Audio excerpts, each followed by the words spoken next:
Bienvenidos a Campus Global, el programa de análisis multidisciplinar de AFIT que tiene como propósito que todos podamos aprender sin la necesidad de tener un carnet de universidad. En esta ocasión vamos a hablar de un tema que yo creo que son los temas que tenemos que discutir como sociedad y es como darle valor, que yo creo que no lo hemos por lo menos dimensionado, a la importancia que tiene donde vivimos, el territorio, el paisaje, las características que la naturaleza nos dio para estar en cierto lugar. Lo vimos como el ambiente, como el entorno, como el territorio, pero hoy yo quisiera que nos enfocáramos en un tema que me parece importante, del cual nosotros nos hemos preciado en este país, que es la diversidad, y vamos entonces a hablar de geodiversidad y de la importancia que tiene esa condición que tiene cada grupo humano o debería tener en el diseño de su forma de vivir, del desarrollo político, de la planeación territorial. Entonces, para hablar de ese tema, pues estos son nuestros invitados.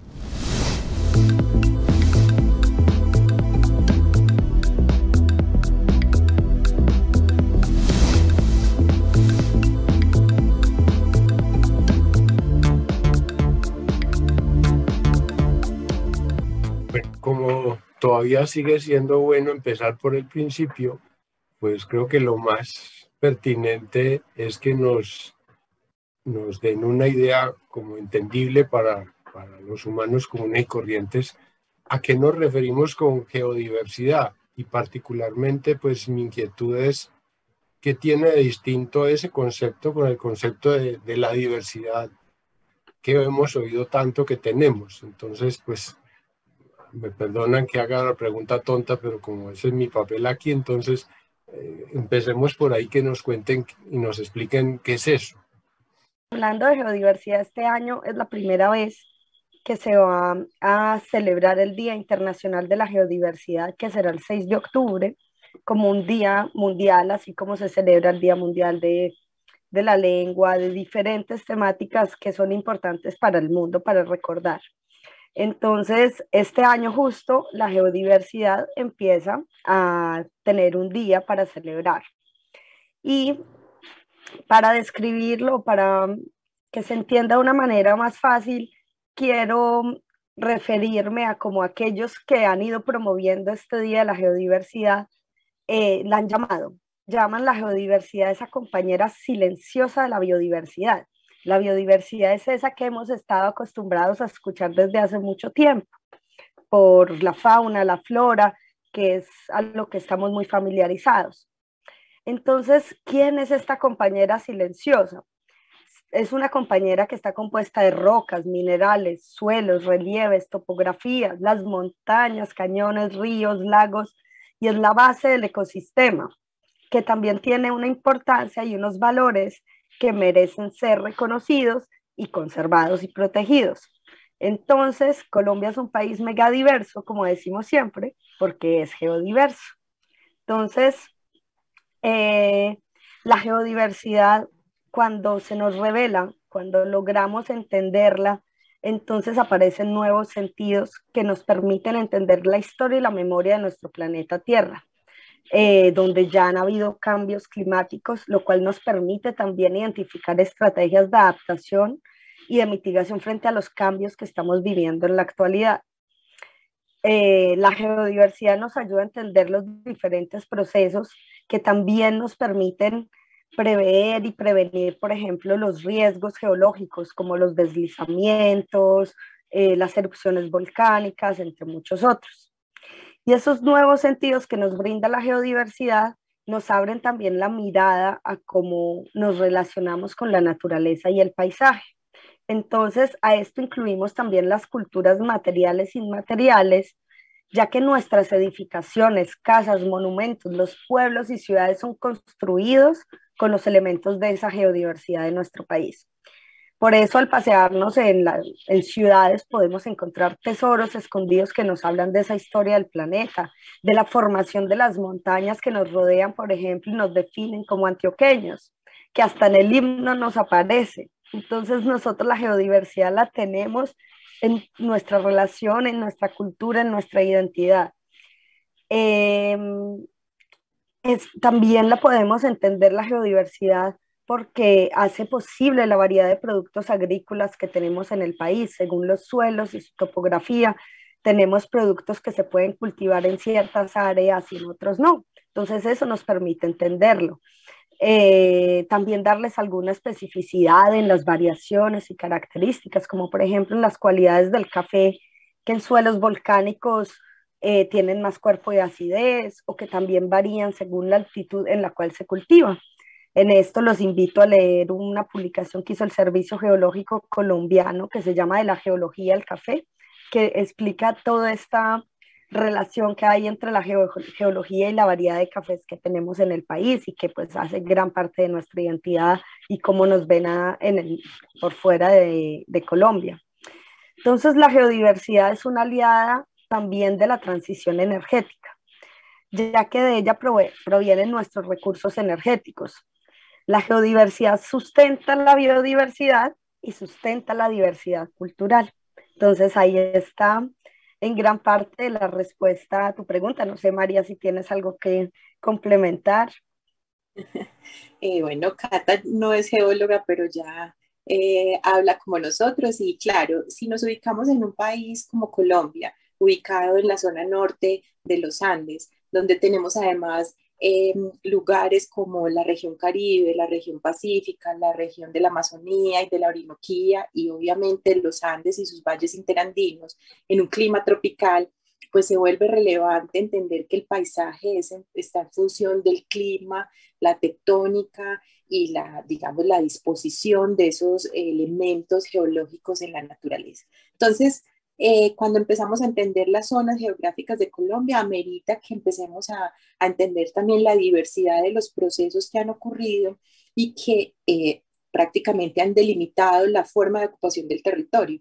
Cuando vemos cómo Medellín se ha venido densificando, pues obviamente empiezan desde la parte plana del valle, pero las nuevas, digamos, llegada de nuevas personas ya no encuentran lugares para seguirse asentando, entonces tienen que empezar a irse hacia las zonas altas de las montañas y eso se ve, digamos, pues genera una serie de procesos que son bien complejos para una ciudad como Medellín. Entonces, en realidad la geodiversidad nos permite entender esa diversidad de los elementos abióticos en función del territorio y cómo esos elementos abióticos, incluyendo el clima, incluyendo las rocas, incluyendo los suelos, etcétera, condicionan la diversidad biológica.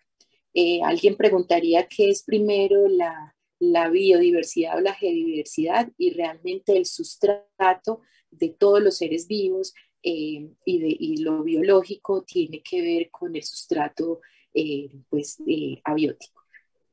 Creo que es para lo que ustedes han dicho y tal vez lo que nosotros conocemos, entendemos el beneficio y casi que el privilegio de tener una diversidad de muchas cosas. Somos un país con pisos térmicos, con de todos los tipos de topografía y todas esas cosas que finalmente yo creo que es un activo o un patrimonio importante. Pero cuando ustedes dicen que la geodiversidad es muy buena, y yo creo que sí, pero entonces eso no como que limita el concepto. Por ejemplo, si yo fuera un país pequeño africano en la mitad de la sabana africana, que todo mi país es sabana tradicional africana y es el mismo sistema biótico, entonces ahí se pierde el concepto o es simplemente un llamamiento a decir, parémosle bolas a lo que nos rodea, porque independiente, si puede que la sabana africana no tenga la diversidad de Colombia, pero finalmente son sistemas con unos niveles de complejidad y de riqueza que vale la pena estudiarlos. No sé si me hago entender la... Tocas un punto muy importante dentro de cuando empezamos a conformar lo que es la geodiversidad, empezamos a buscar lugares que nos cuenten historias únicas de la Tierra. Pues un ejemplo sería el cráter en la península de Yucatán, que es el registro del gran impacto que hizo que los dinosaurios se extinguieran. Entonces, ese lugar puede tener no una gran diversidad geológica, pero sí una diversidad de procesos y una historia única. Es decir, este concepto nos permite también valorar entes patrimoniales naturales únicos que nos cuentan no solo la historia de la Tierra, sino que nos ubican en los procesos, en los grandes impactos, en las grandes extinciones, digamos en la lluvia de meteoritos, la gran expansión del océano. Cómo nosotros vamos identificando, digamos un análogo de lo que sería patrimonial como el Carnaval de Barranquilla, sería ese límite geológico donde nosotros podemos determinar cuándo se dio la gran extinción del Cretácico terciario, donde pues, desaparecieron los dinosaurios y empezamos a reinar como mamíferos. Esto que ustedes están diciendo, ¿esto dónde salió? O sea, ¿esto es un invento local o esto es un proceso mucho más maduro, pero que se está empezando a manifestar en el país? ¿Cuál es el origen de esto y particularmente en Colombia, esto cuando empezó? Porque alguien podría decir, pero es que eso era lo que hacían los biólogos y eso era lo que hacían los geólogos. O sea, ¿dónde está lo distinto? Que yo creo que sí lo tiene, pero que para los que no sabemos, pues nos gustaría entenderlo. Yo quisiera darle la oportunidad a Cata que nos haga una introducción histórica del concepto y yo puedo retomar cómo desde Colombia y particularmente desde la Universidad de AFIT lo venimos ahondando. Gracias, María. Bueno, mira, el tema geológico, porque bueno, cuando hablamos de geodiversidad, hablamos de geo como la tierra, pero todos estos elementos que son abióticos, geológicos, digamos que incluso desde esas primeras iniciativas de protección de la naturaleza que podemos escuchar, por ejemplo, con los parques nacionales de Estados Unidos, cuando John Muir se decía que pues había que proteger esta naturaleza para poder tener esa conexión más con Dios. Él hablaba de una mirada a la naturaleza global, es decir, él hablaba tanto de los elementos geológicos, abióticos, como de la fauna y la flora. Entonces, eran tan importantes el uno como el otro para poder decir necesitamos gestionar. Bueno, primero él hablaba de proteger, luego llega alguien que se llama Pincho, que ya habla de gestionar la naturaleza. Entonces ahí entramos más en el tema de desarrollo sostenible, cómo vamos a hacer para gestionar esta naturaleza de manera científica para que podamos sobrevivir mucho más tiempo. Entonces ahí se tenía todavía una visión, digamos, global de la naturaleza. Y luego llegó un punto en el que se concentra todos los temas de conservación a nivel global, se habla que de fauna y flora. Entonces se deja de mano la geología, empieza solamente ese recurso que se explota para minería o para otras cosas, pero no se habla como parte de esa naturaleza que necesita ser gestionada, conservada, protegida. Entonces muchos de los geólogos, no sé, o personas interesadas en la naturaleza que empezaron a decir, bueno, acá hay que volver a empezar a hacer algo. Se empezó en muchos países empezaron a trabajar, por ejemplo, el tema del patrimonio geológico, de la geología, así como algo que requiere ser conservado y protegido desde hace ya varios años. O sea, en Colombia se empezó hace más o menos 10 años, pero en muchos países, por ejemplo, como en España, lleva creo que algo más de 40 años hablando del tema, o en Inglaterra, incluso en Alemania, también de otros temas que iremos hablando, de crear unas rutas para poner en valor esos elementos geológicos y unirlos a lo que ya se conoce, digamos, de la parte biológica. Lo que se ha ido buscando es que se reconozca también que hay un fundamento, un sustrato, como dice María, de esa biología, de esa fauna y de esa flora que estamos dejando de lado y que ha estado en silencio. Entonces no es que aparezca de la nada, ¿no? Ya existía antes y ya se hablaba de ello, incluso las primeras políticas de protección de la naturaleza en el mundo estaba incluida.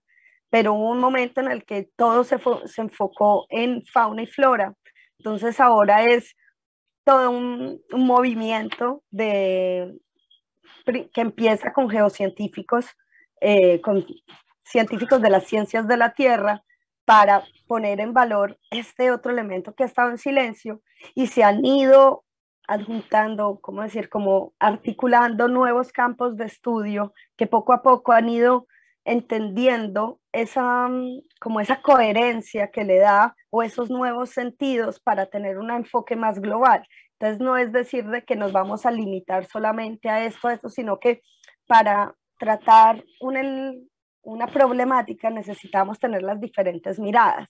Entonces acá decimos, vamos a gestionar el medio ambiente, pero tenemos un planeta que nos cuenta una historia impresionante y no la estamos leyendo. O sea, estamos hablando de cambio climático, el planeta ya vivió eso y ya no lo tiene escrito y los geocientíficos saben leer esto y que pueden contarnos y pueden ayudarnos a saber cómo nosotros hacer frente a eso que estamos viviendo ahora.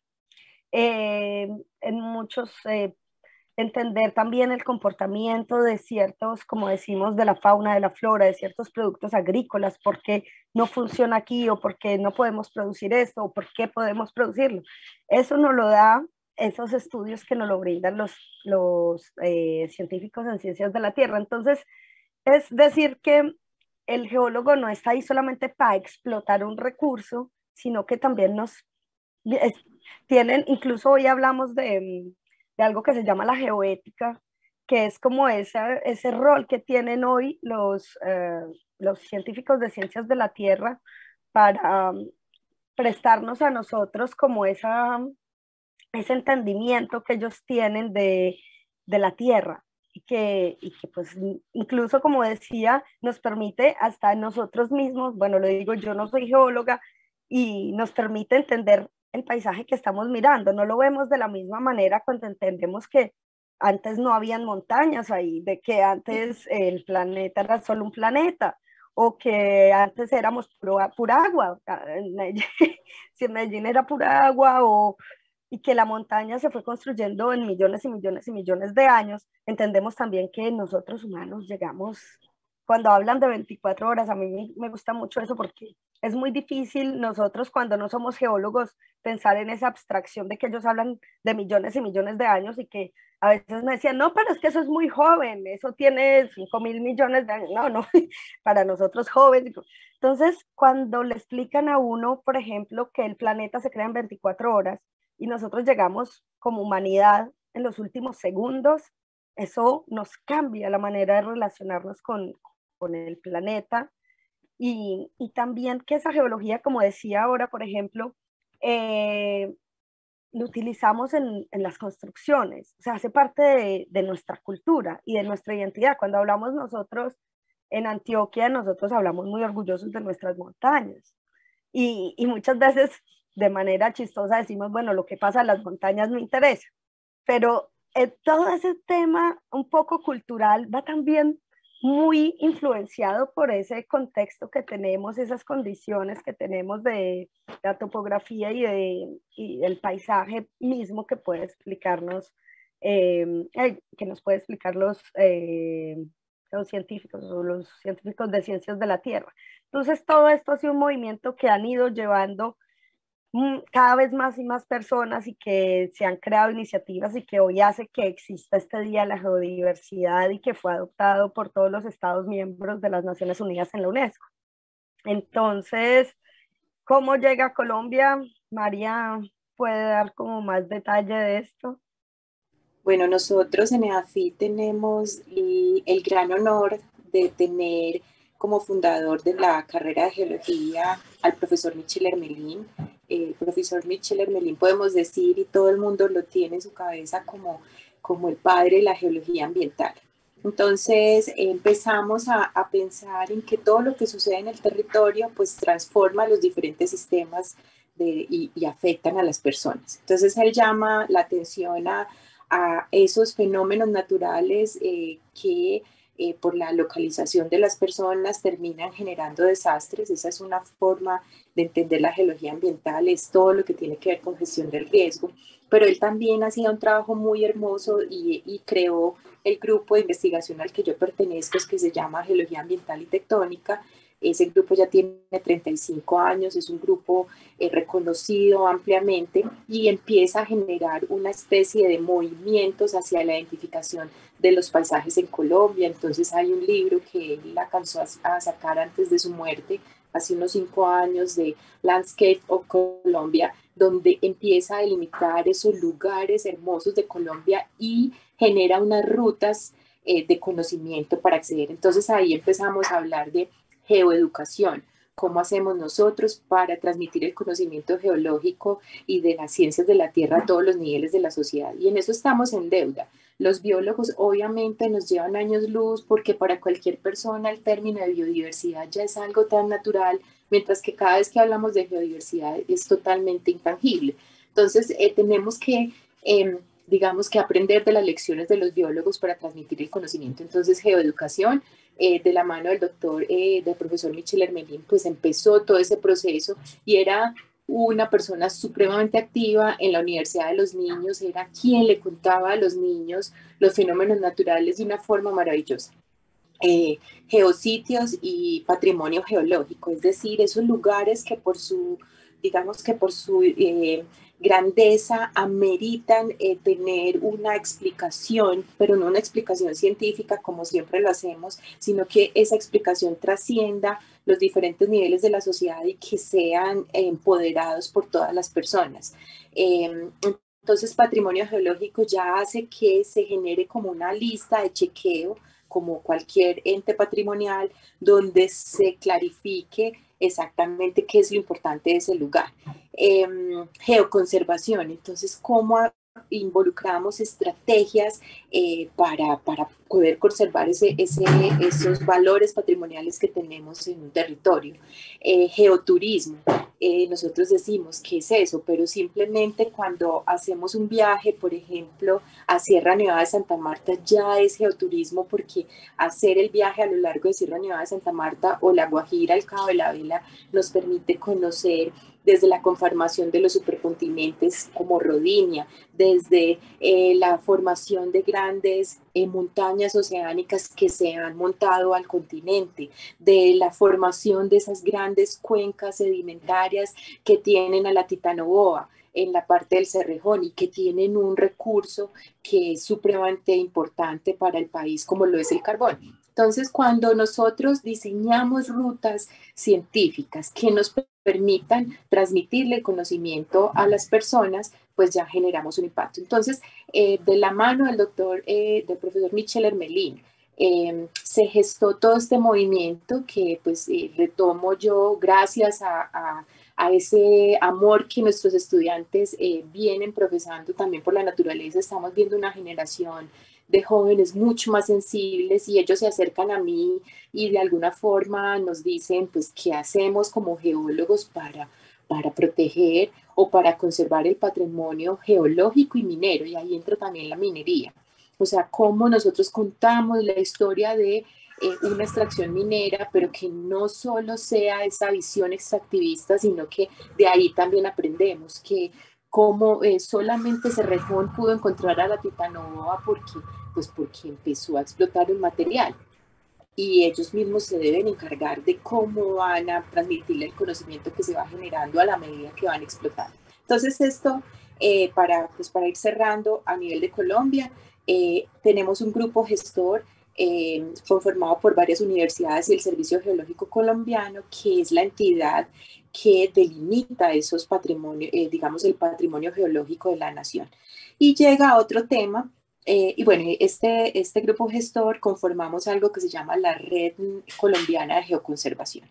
Esa Red Colombiana de Geoconservación, conformada por la academia, las instituciones, pues lo que plantea es cómo empezamos a generar estrategias en Colombia para estimar la geodiversidad digamos, con metodologías cuantitativas, pero también cómo estimamos el patrimonio geológico, minero, cómo apoyamos iniciativas, y entra otro término que se llama geoparques globales de la UNESCO o geoparques mundiales de la UNESCO, que Cata nos puede contar un poco mejor, y que claramente Colombia desde su Cancillería determina que hay ciertos lugares en Colombia que por su conformación geológica, pero no solo geológica, esto trasciende de lo geológico a lo cultural y a lo natural, generan un espacio territorial que debe ser planificado de la mejor manera para que cumpla con los objetivos de desarrollo sostenible de la humanidad. O sea que ya dejamos de hablar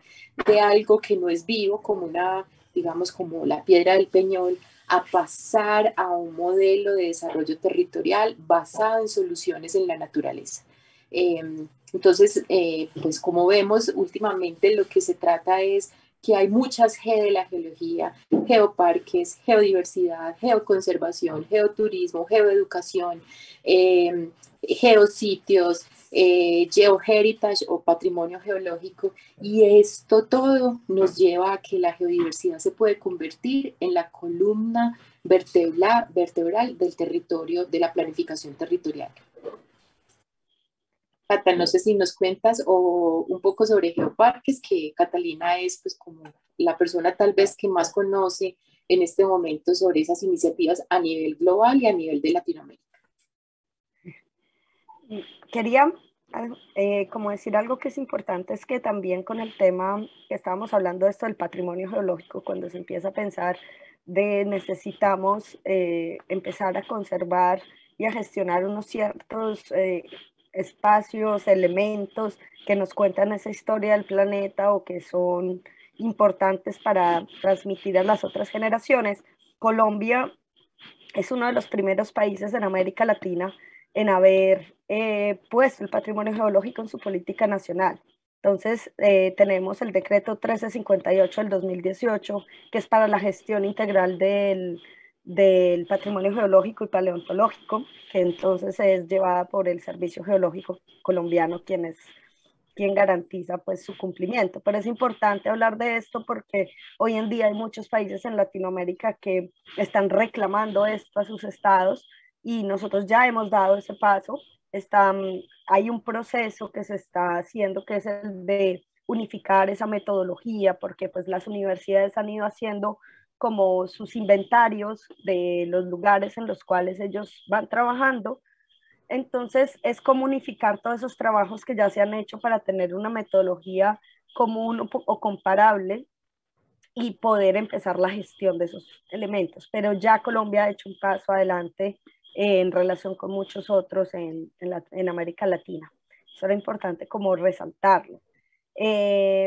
Con lo del tema de geoparques, bueno, los geoparques es, como decíamos, cada vez que ha ido evolucionando ¿cómo decir?, la gobernanza del medio ambiente, todas esas políticas internacionales de conservación, ha ido evolucionando el concepto y nuestra relación con la naturaleza. Tuvimos en un momento una manera que se llamaba el proteccionismo, que era decir, bueno, la naturaleza necesitamos protegerla, pero sin humanos. El humano lo que hace es dañarla y acabarla, entonces no queremos humanos en las áreas protegidas.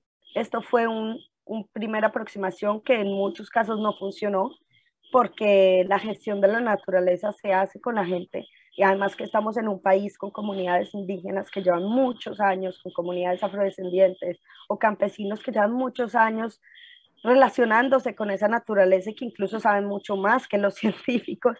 Entonces ya llegan otras corrientes de la conservación en las cuales empiezan a decir, bueno, no, vamos a hacer conservación, pero con la gente. Entonces empiezan lo que llaman las reservas de la biosfera, MENAM, biosfera, hombres y biosfera.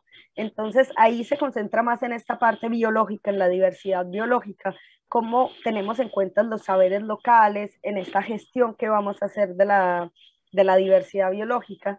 Y se sigue avanzando. En esa misma época que se hablaba de la diversidad biológica, ya se estaba trabajando el tema de la geodiversidad, que empieza a inspirarse un poco de eso que iba avanzando la biodiversidad. Y detrás de esto se empezaron a crear, más que áreas protegidas, no son áreas protegidas, territorios. Territorios que ven en la naturaleza, en su patrimonio, oportunidades de desarrollo, de dinamización del territorio. Entonces, 4 territorios. Acá les voy a contar rápidamente el origen del tema de geoparques. 4 territorios europeos que tenían algunas iniciativas, se dieron cuenta que estaban de alguna manera utilizando la geología de su territorio como motivador para el desarrollo de ese territorio, que casi todos eran, bueno, no, todos eran rurales, con unas condiciones un poco de vulnerabilidad en el sentido de que la población ya había envejecido, los jóvenes se iban del territorio porque no habían oportunidades. Entonces querían decir, ¿cómo vamos a atraer a los jóvenes? ¿Cómo vamos a hacer que la gente se quede acá? ¿Cómo vamos a atraer los turistas o visitantes para que pueda haber un desarrollo local en este territorio? Territorios donde no había casi nada. Entonces se dan cuenta que, bueno, ellos llevaban haciendo lo que tenían unas cuevas, que las tenían organizadas, entonces pongámosle un poco más de información, empecemos a valorizarles, a darles ese contenido científico. Igual se tiene, habían unos que tenían, bueno, otro que necesitaba proteger porque tienen una cantidad de fósiles, esto pasa por ejemplo también mucho en el país, uno de los territorios tiene unos fósiles que llamamos amonitas, muy, muy grandes y muy bonitas, lo que hacía que pues mucha gente quería llevárselos para su casa o para venderlos y hacer negocio con esto. Entonces, ¿cómo hacer para que pasen de esto a protegerlos? Entonces, haciendo de ellos el objetivo principal de atraer a los turistas. Entonces, cuando se vuelve ese elemento que atrae visitantes y que al atraer visitantes eso genera nuevas economías, nuevos emprendimientos, nuevas oportunidades de trabajo, pues entonces lo vamos a proteger, porque si no lo tenemos, los visitantes no van a venir. Entonces eso fue como una opción que vieron de también proteger esa geología. Y todo esto lo fueron mezclando y desarrollando el concepto de lo que sería el geoparque.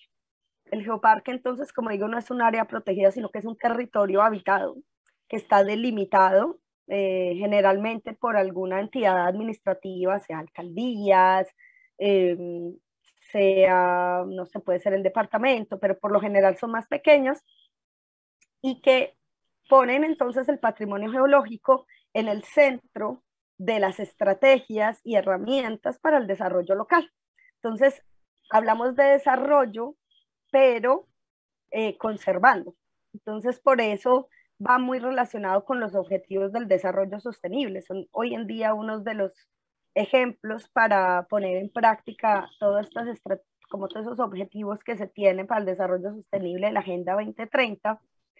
Y los geoparques empezaron, como les digo, una iniciativa de 4 territorios en Europa que fue cogiendo mucho auge y en 2015 fue adoptado por todos los Estados miembros en la UNESCO. Entonces, hoy en día ya no hablamos de geoparques europeos o geoparques globales como era antes, hablamos de geoparques mundiales de la UNESCO.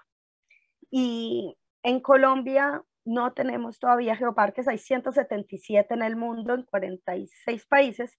En Colombia todavía no tenemos, pero sí hay unas iniciativas que están muy avanzadas, 3 de ellas que ya han manifestado su interés oficialmente ante la UNESCO. Hay otra, bueno, que son, una es en Volcán de Ruiz, que está en 4 departamentos, Tolima, Risaralda, Caldas y Quindío. Está la iniciativa del proyecto Geoparque Saquencipa, que es en Boyacá, y está la del Geoparque Chicamocha en Santander.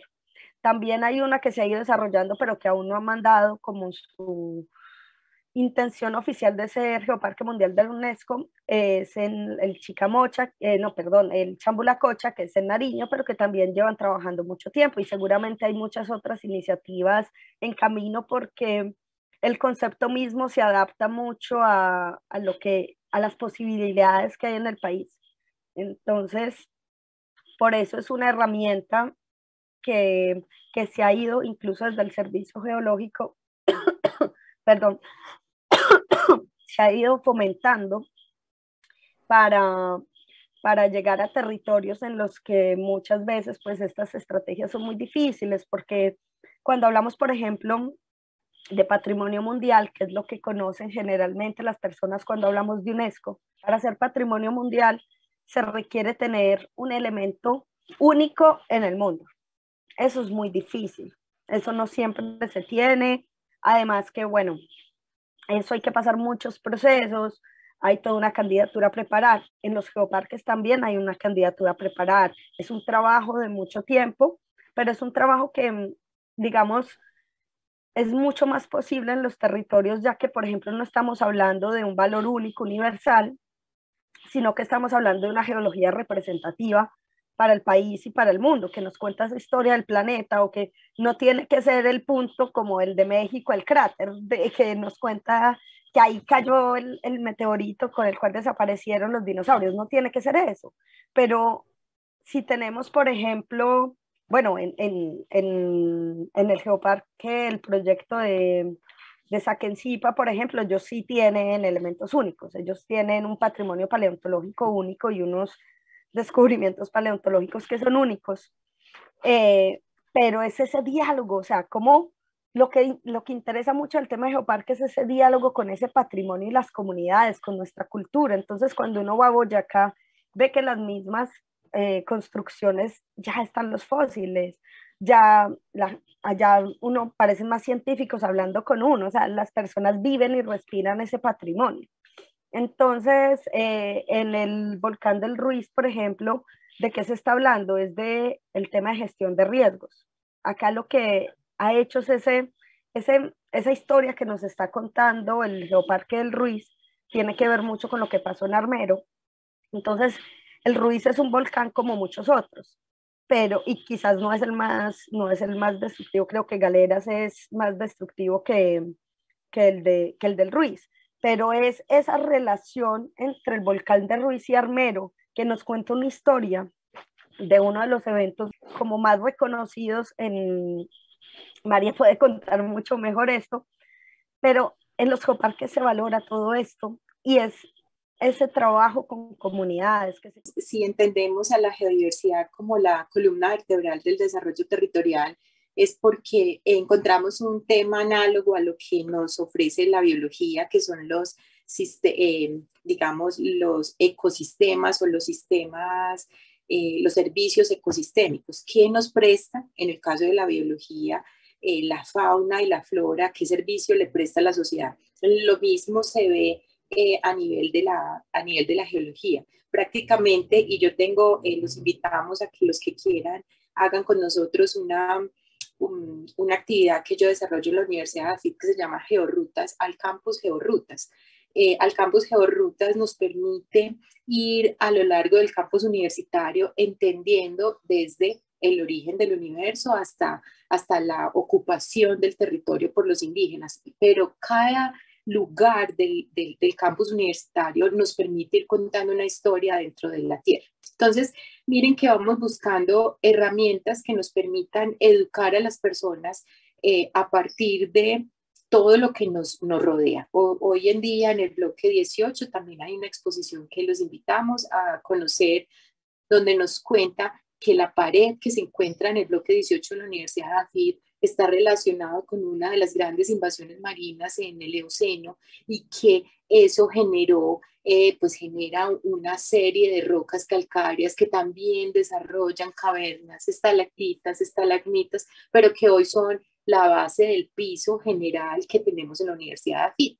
Entonces, cuando yo llevo a mis estudiantes o a mis colegas a la georruta por el campus, les juro que no vuelven a ver de la misma forma el piso de AFIT, el piso que en general tenemos en el exterior, o el piso de la biblioteca, que cuando uno se hace en la biblioteca subiendo las escaleras al interior de la biblioteca ve un piso que cuenta una historia de más de 1.500 millones de años. Entonces eso genera una apropiación del conocimiento que las personas maravilladas me dicen, es increíble que nosotros tengamos todo este patrimonio al interior de la universidad. Y eso es todo ex situ, es decir, lo cogimos de la naturaleza, lo pusimos en la universidad y ya hace parte del patrimonio de la universidad. Pero hay cosas in situ, por ejemplo, la universidad misma tiene un acuífero del cual sustenta mucho el agua que necesitamos para regar las zonas verdes. Y digamos, eso es patrimonial, es porque tenemos la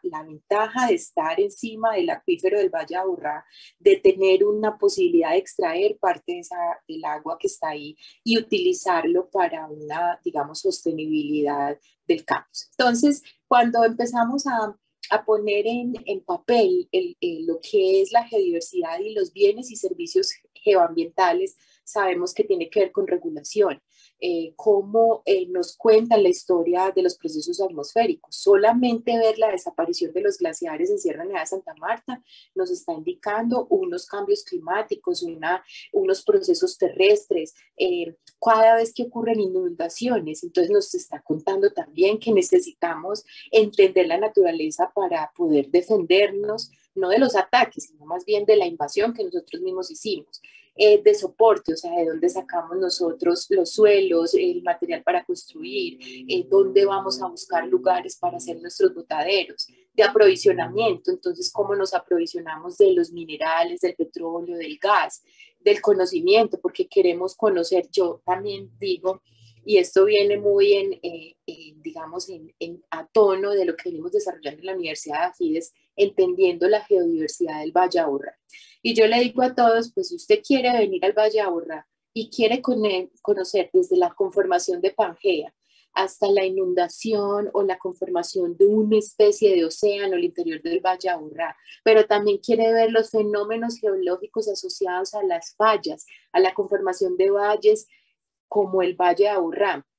Todo eso lo puede hacer usted a partir de una georruta en metro, una georruta por los cerros tutelares, y ese es lo que venimos trabajando, que nos ha llevado a iniciativas muchísimo más hermosas que tendré, pues al final les contaré, que es la iniciativa del bosque urbano, bosque modelo urbano del Valle Aburrá, donde muchas instituciones estamos trabajando. Hoy estamos terminando esta gestión, es una candidatura del Valle Aburrá para gestionar el territorio, pues de ahí el tema es bosques, pero realmente es una gestión que podría ser equiparable a lo que Catalina hablaba de geoparques.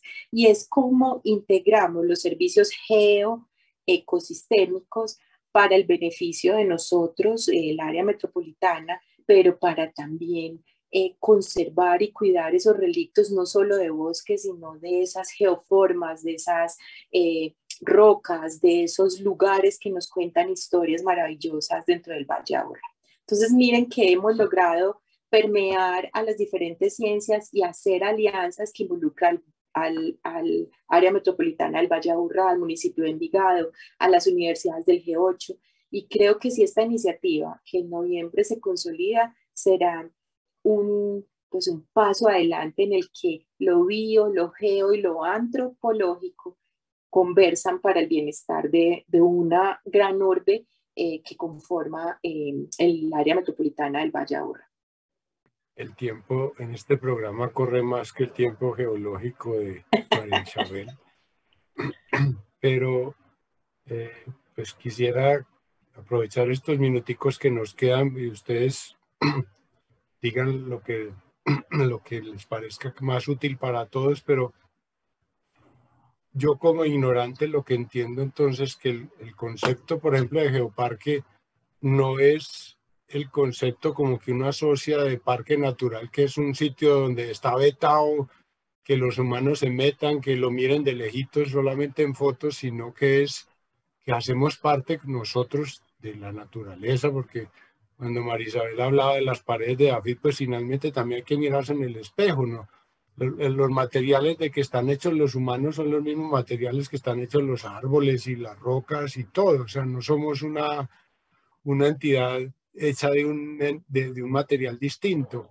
Pero entonces, esta invitación de la geodiversidad no es a una conservación como de aislacionismo, de embalsamamiento, de ojalá ningún humano se meta por aquí, sino es cómo nos vamos a relacionar con eso que nosotros hacemos parte, no para no explotar las minas, sino para hacerlo de una manera inteligente y que sea consciente.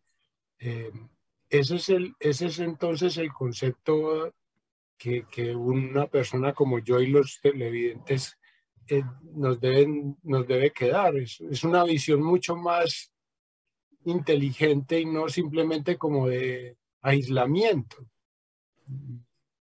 Totalmente de acuerdo. El llamado es, incluso hay entes territoriales que se la juegan por la minería, por ejemplo, el municipio de Buriticá, que porque reconocen que ancestralmente ellos son mineros y que su forma de ver la vida pues está sustentada en el desarrollo minero. Sin embargo, no quiere decir que lo vamos a seguir haciendo de la forma que seguimos dañando el medio ambiente, sino que cada proceso extractivista tiene que generar también una educación, una sensibilización, que podamos transmitirle a los niños cómo se hacen los procesos, cómo lo mejoramos, y cómo cuando terminamos un proceso minero, pues cómo nosotros también podemos usar esos lugares como un lugar de educar.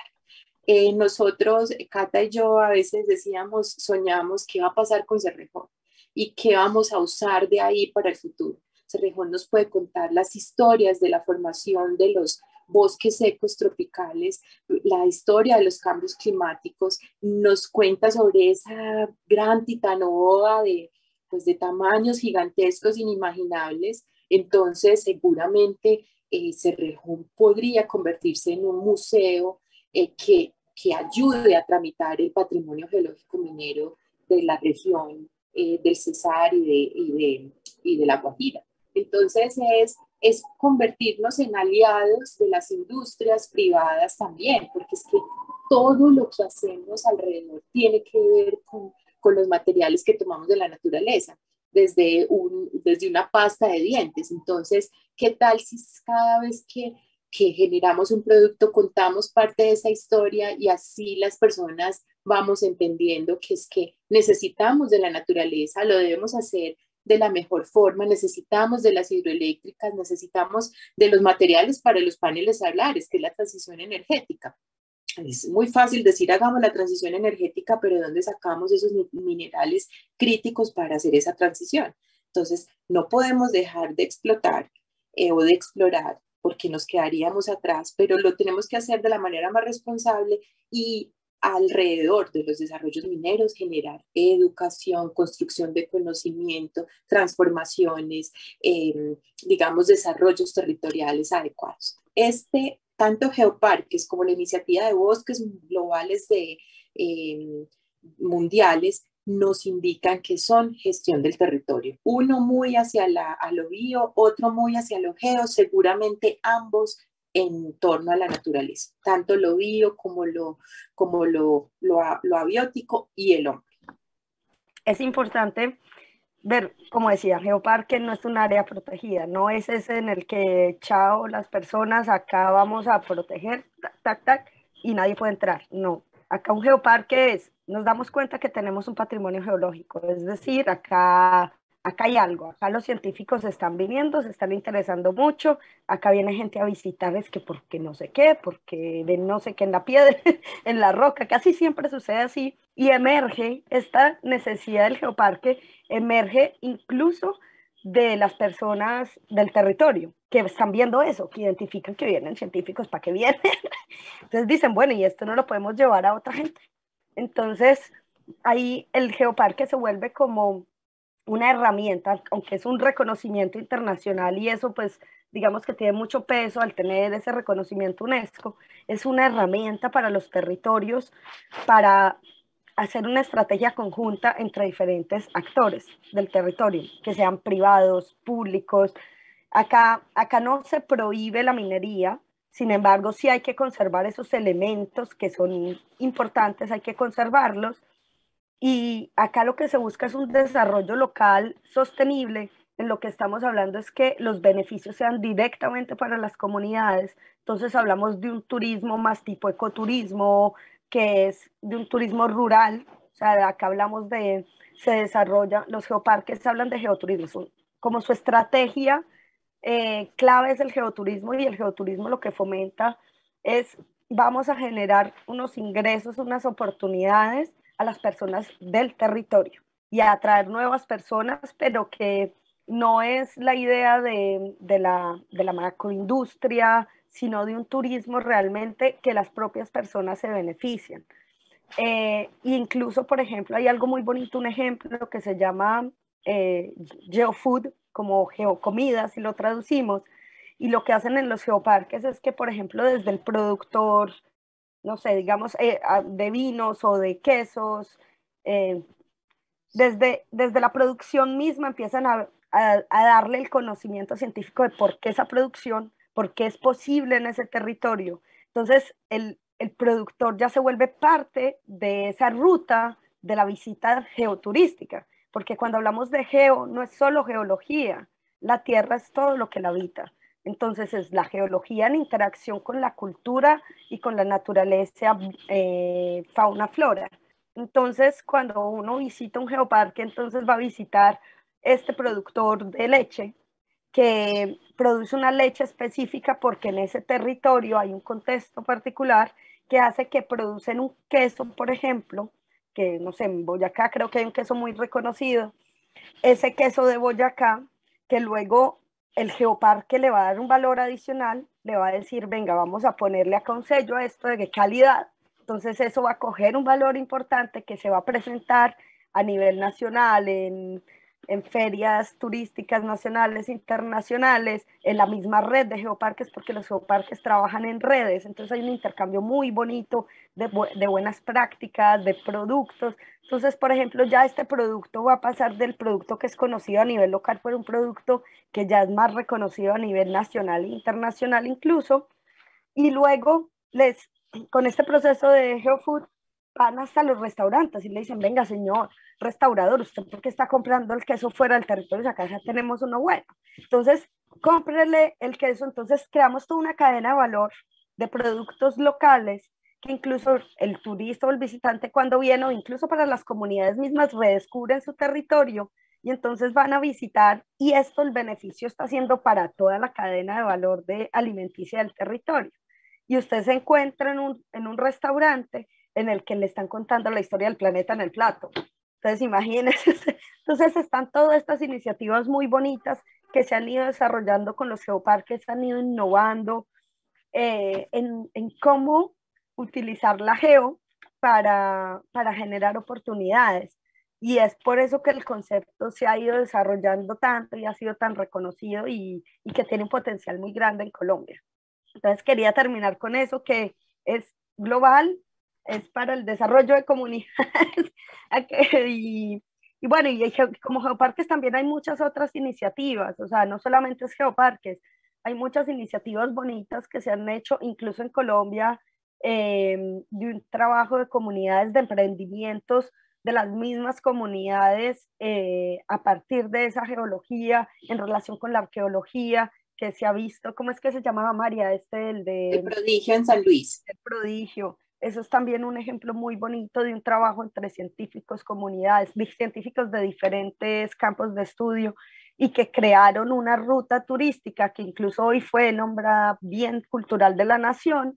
Entonces, imagínense, algo que empezaron entre las comunidades para proteger un lugar, se volvió un lugar que se visita porque hay una ruta organizada, ellos se volvieron guías, entonces tienen oportunidad de trabajo y luego es reconocido a nivel nacional, lo que hace que atrae muchas más personas, pero además tienen unas ciertas ayudas. Entonces, tenemos, son oportunidades. Eso es lo que queremos mostrar con la geodiversidad, que es un elemento que debemos aprovechar y que no lo hemos aprovechado porque está en silencio.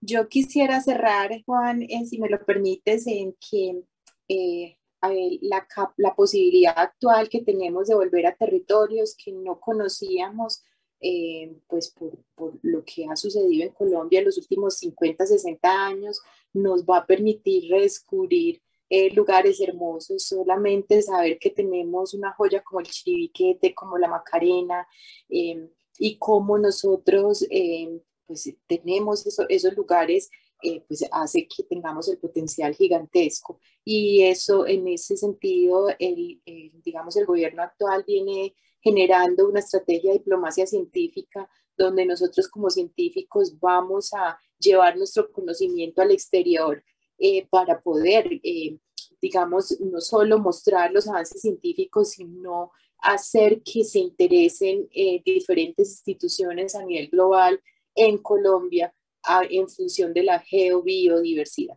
o de la mega geobiodiversidad.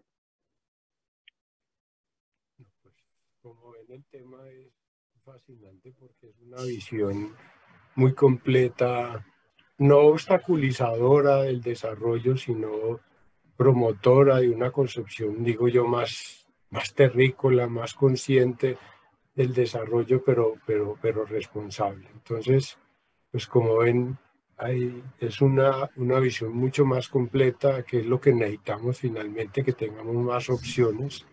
Y creo que quedamos muy interesados en el tema. Espero que les haya servido a todos esta introducción al tema y bueno, nos vemos en el próximo Campus Global.